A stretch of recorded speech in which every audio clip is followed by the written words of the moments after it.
بسم اللہ الرحمن الرحیم۔ اس وقت ہمارے ملک میں میڈیا میں اور عام لوگوں کی گفتگوؤں پر یوگا اور سوریہ نمسکار جیسے ٹاپکس بہت زیادہ گرم ہیں۔ میں انہی ٹاپکس اور ایشوز کے بارے میں کچھ صاف باتیں مسلمانوں سے، نان مسلم دیش واسیوں سے اور حکومت سے کہنا چاہتا ہوں۔ تمام مسلمان بھائیوں،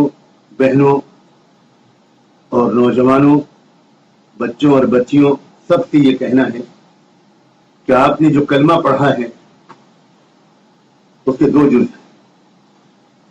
پہلے جز کے ذریعے آپ نے کائنات کی اس اہم ترین سچائی کو جانا اور مانا ہے کہ اللہ کے علاوہ کوئی شے اور کوئی ہستی اس لائق نہیں کہ اس کی بندگی یا عبادت کی جائے، اس کی اپاسنا یا بھکتی کی جائے، یا اس کی پوجا کی جائے، یا اس سے کچھ مانگا جائے،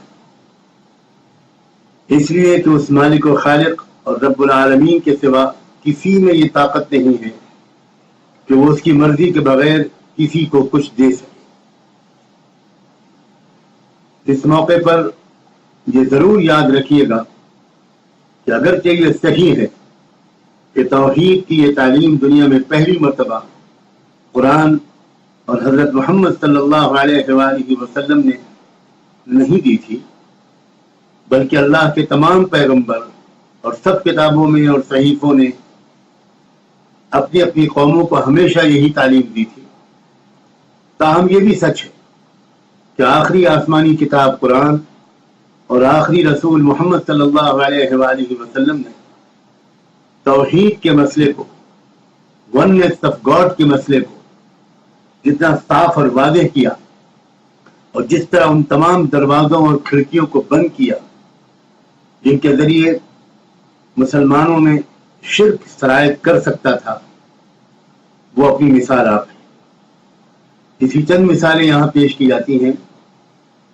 نمبر 1، آپ نے سنا یا پڑھا ہوگا کہ جس دن رسول اللہ صلی اللہ علیہ وآلہ وسلم کے ایک صاحبزادے کا کمسنی میں انتقال ہوا تھا،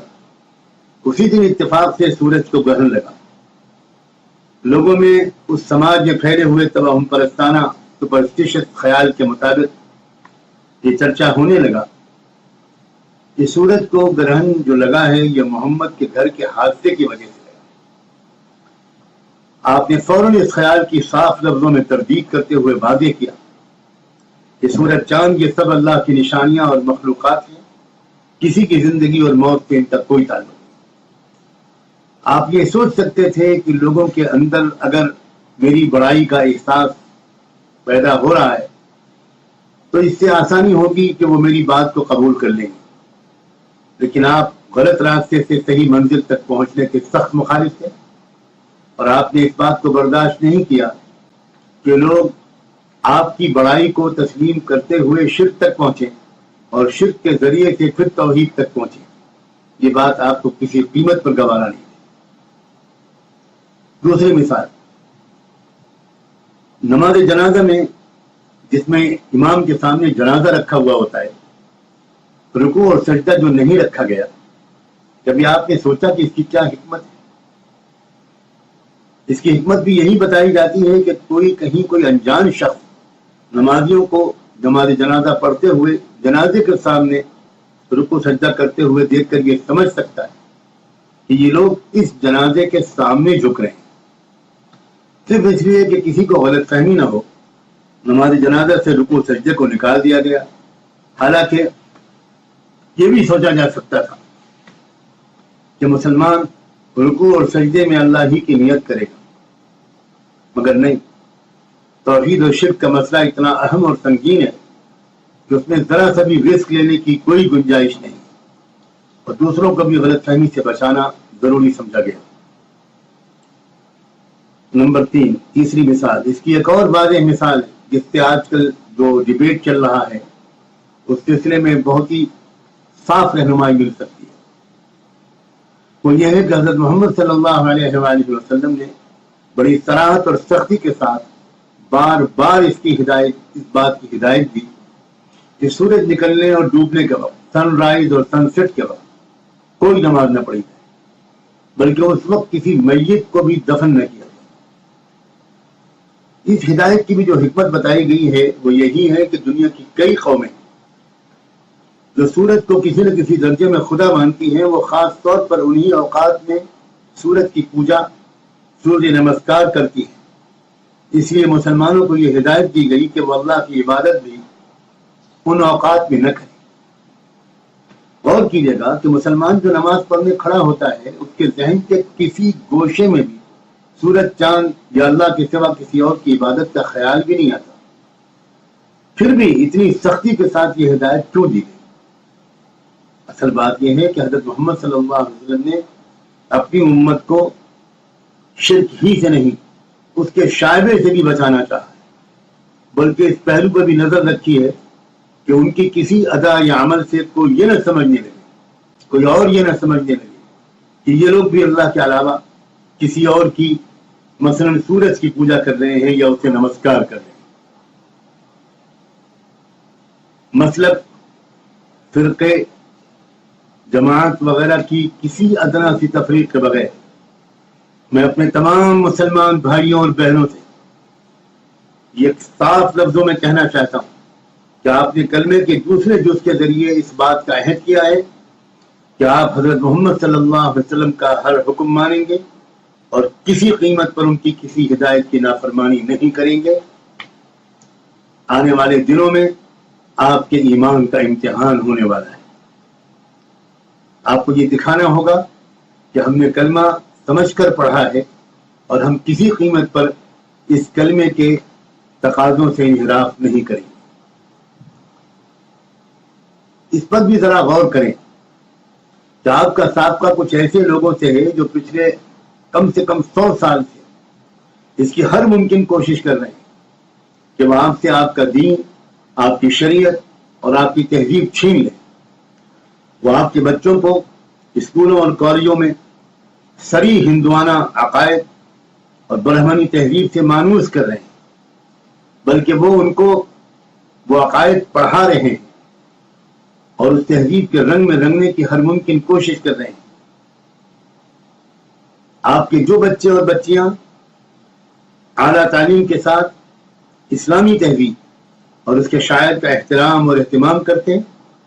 انہیں وہ ٹیررسٹ اور آتنکوادی قرار دے کر جیل کی سلاخوں کے پیچھے ڈھکیل رہے ہیں، یا کم از کم انہیں خوفزدہ کرنے کے لیے طرح طرح کی تدبیریں کر رہے ہیں۔ آپ کے اپنے قائم کیے ہوئے کالجوں تک میں نماز پڑھنے سے روک رہے ہیں، آپ کو بار بار ملک بدل کرنے کی دھمکی دے رہے ہیں۔ یہی لوگ ہیں جو سب دیش واسیوں اور خصوصاً مسلمانوں سے یوگا کرانے کے لیے بے چین نظر آ رہے ہیں۔ کیا آپ یہ سوچ سکتے ہیں کہ ان کی یہ بے چینی صرف اس لیے ہے کہ انہیں آپ کی تندرستی کی بے حد فکر ہے؟ بہرحال کلمہ طیبہ کا اور آپ کے بنیادی عقیدہ توحید و رسالت کا یہ تقاضا ہے کہ آپ ایسے عمل میں ہرگز شریک نہ ہو جس سے ان لوگوں کی ہمت بڑھے جو آپ سے آپ کے دین اور آپ کی تہذیب کو چھین لینا چاہتے ہیں، اور اس موقع پر صاف صاف اعلان کر دیں کہ ہم نے اس ملک میں اپنے ایمان اور اسلام پر استقامت کے ساتھ رہنے کا فیصلہ کیا ہے اور دنیا کی کوئی طاقت ہم سے ہمارا ایمان نہیں چھین سکتی۔ کہیں ایسا نہ ہو کہ ہم میں سے ایک ایک کے ایمان کا امتحان لینے کا اللہ تعالیٰ فیصلہ کر چکے ہوں اور فہرست تیار ہو رہی ہو۔ رمضان کے بابرکت مہینے میں جن لوگوں کا نام منافقوں اور شرک و کفر سے سمجھوتا کرنے والوں میں لکھا جائے گا، اللہ ہم میں سے کسی کو ان میں شامل نہ فرمائیے گا۔ کہا جا رہا ہے کہ یوگا تو صرف ایک ورزش ہے، اس کا کسی عقیدے، دھرم یا تہذیب سے کوئی تعلق نہیں۔ افسوس ہے کہ اس قدر جھوٹی بات بڑی جھٹائی اور بے شرمی سے وہ لوگ بھی کہہ رہے ہیں جو اچھی طرح جانتے ہیں کہ یوگا خالصتاً آرین قوم کے عقیدوں اور برہمنی رسوم و عبادت پر مبنی ایک عبادت ہے۔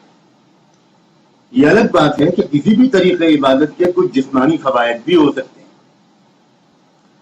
تو یوگا اور برہمنی کلچر کے باہمی رشتے ہی کی وجہ سے کچھ لوگ اس کے لیے اس قدر پرجوش اور انتھوزیاسٹک نظر آ رہے ہیں. میرے سامنے اس وقت اس موضوع پر کئی آتھینٹک اور مستند کتابیں ہیں. مثلا سوامی ستیانند سرسوتی کی سوریہ نمسکار،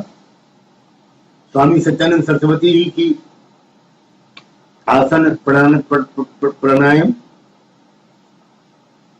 راجیو تریلوک کی سمپورن یوگ ودھا جو ہندی میں ہے، یوگ درشن مہارشی پتنجلی کی، اور light on yoga VKS Iyengar کی. ان کتابوں کے مطالعے کے بعد اس بارے میں ذرا بھی شک کی گنجائش نہیں رہتی کہ جس عمل کو یوگا کہا جاتا ہے وہ برہمنی عقائد اور ہندو مذہب کا ایک حصہ ہے. وہ ہرگز ایک ورزش نہیں ہے، صرف ایک ورزش نہیں ہے، بلکہ عبادت اور ریاضت کا ایک طریقہ ہے جس میں سورج کی طرف خدا کی حیثیت سے دھیان اور توجہ کو مرکوز کرنے کی اور کنسنٹریشن کی مشق کی جاتی ہے. اس پہلو پر بھی غور کیجیے کہ جو لوگ نہایت جوش و خروش کے ساتھ ملک کے ہر چھوٹے بڑے سے یوگا کرانے کی کوشش کر رہے ہیں، کیا ان سب کے اندر آپ کی صحت اور تندرستی کے لیے اتنی فکر آ گئی ہے، یا اس کی وجہ کچھ اور ہے؟ میں نہیں سمجھتا کہ جس کردار کے لوگ اس مہم میں پیش ہیں ان کے اصل مقصد کے بارے میں کسی بھی باہوش شخص کو کوئی بھی خوش فہمی ہو سکتی. یہ سب کی صحت اور سلامتی چاہنے والوں کا انداز ہے کہ جن لوگوں کو یوگا اور سوریہ نمسکار نہیں کرنا ہے انہیں سمندر میں پھینک دینا چاہیے. ان لوگوں سے زیادہ مجھے دکھ ان نام نہاد سو کالڈ مسلمانوں پر ہوتا ہے جو مسلمانوں کو تلقین کر رہے ہیں کہ وہ کسی شک میں نہ پڑیں اور یوگا کریں. ہلکی سے ہلکی بات جو ایسے مسلمانوں کے بارے میں کہی جا سکتی ہے وہ یہ ہے کہ وہ بالکل ہی ناواقف اور بے خبر ہیں. وہ نہ تو یوگا کی حقیقت سے واقف ہیں اور نہ حکمراں ٹولے کے اصل عزائم کو سمجھ پا رہے ہیں. ہمارے ان بھائیوں کے لیے بہتر ہوگا کہ وہ اپنے علم اور ایمان دونوں میں اضافے کی سنجیدہ کوشش کریں. 21 جون کو جو یوگا ڈے منایا جا رہا ہے اور بڑی چالاکی کے ساتھ ہمارے پردھان منتری جی نے UN سے 21 جون کو یوگا ڈے انٹرنیشنل لیول پر منانے کی جو منظوری حاصل کی ہے، اس کے بارے میں اس طرف بھی توجہ دلانا چاہتا ہوں کہ یہ 21 جون کی تاریخ کیوں چنی گئی. RSS کے جو فاؤنڈر تھے 21 جون 1940 میں وہ دنیا سے سدھارے تھے، تو یہ ان کی ایک یادگار ہے. اور گویا 21 جون کو یوگا ڈے منا کر RSS کے فاؤنڈر کی آتما کو یہ سندیش دینا ہے کہ جو کام آپ نے شروع کیا تھا ہم نے 21 جون 2015 کو اس کام کو کافی آگے بڑھایا ہے. اب تھوڑے ہی دنوں کے بعد ہم اس بھارت میں جتنی بھی الگ الگ سنسکرتی اور دھرم کے ماننے والے لوگ رہتے ہیں ان پر ہم زندگی کے میدان کو تنگ کر دیں گے اور یہاں تک کہ ان کو ہم برہمنیکل کلچر کے قبول کرنے پر مجبور کر دیں گے. 21 جون کی تاریخ کا یہ چننا خود یہ بتاتا ہے کہ یوگا صرف ایک ورزش نہیں ہے، اس کے پیچھے کوئی اور مقصد ہے. ہم سب کو اس مقصد کو سمجھ کر اس پر ریئیکٹ کرنا چاہیے. اب میں دوسری بات اپنے نان مسلم بھائیوں اور بہنوں سے، تمام دیش واسیوں سے بہت آدر اور سمان کے ساتھ کہنا چاہتا ہوں. آپ جس طریقے پر عبادت کرنا چاہیں، پوجا کرنا چاہیں یا ورزش کرنا چاہیں ضرور کریں، مگر کچھ چالاک سیاسی لیڈروں کی اس چال کو ہرگز کامیاب نہ ہونے دیں جن کو آپ میں سے خاصی تعداد نے اس امید کے ساتھ حکومت کی کرسی پر بٹھایا تھا کہ وہ مہنگائی کم کر دیں گے، کالا دھن واپس لے آئیں گے، سب کو ساتھ لے کر سب کے وکاس کے لیے کام کریں گے. 1 سال سے زیادہ عرصہ گزر گیا، انہوں نے کوئی وعدہ پورا نہیں کیا، اور اب یہ بات سب جان گئے کہ وہ صرف چند پونجی پتیوں، چند سرمایہ داروں کے مفادات کے لیے اور ان کے انٹرسٹ کو سرو کرنے اور سیو کرنے ہی کے لیے ملکوں کے چکر لگا رہے ہیں. کسانوں کی زمینیں ان کو دے رہے ہیں اور بیچارے کسان خودکشی کر رہے ہیں. عوام کی توجہ کو ان بنیادی مسائل اور اپنے کالے کرتوتوں کی طرف سے ہٹانے کے لیے یہ لوگ یوگا وغیرہ کا تماشا کر رہے ہیں. مسئلے کی اس نوعیت پر نگاہ رکھیے اور ایک دیش سے محبت کرنے والے شہری کی حیثیت سے اپنی ذمہ داری ادا کیجیے اور سب مل کر اپنی آواز بلند کیجیے اور ایک بار پھر اس کا ثبوت دیجیے کہ آپ باشعور، سمجھدار اور انصاف پسند شہری ہیں. آنے والے دنوں میں جب ملک میں سنویدھان کو اور کانسٹیٹیوشن کو بچانے کے لیے کوئی آندولن کسی طرف سے چلے، کوئی موومنٹ چلے، تو پوری طاقت کے ساتھ اس کا ساتھ دیجیے. اور آخر میں 2 لفظ اپنی سرکار سے، اپنی حکومت سے بھی کہنا چاہتا ہوں کہ ملک کے جو ریئل ایشوز ہیں ان کی طرف توجہ دیجیے. ملک کے کانسٹیٹیوشن کو بدلنے اور ایک چھوٹی سی مائنورٹی کے عقیدوں اور کلچر کو ملک کے 80% عوام پر تھوپنے کی حماقت مت کیجیے، ورنہ یہ دیش آپ کو بہت جلد اپنے گھر واپسی پر مجبور کر دے گا. میں امید کرتا ہوں کہ میرا یہ پیغام دور دور تک پہنچے گا اور مسلمان دیشواسی اور سرکار اس پر توجہ دیں گے. بہت بہت شکریہ.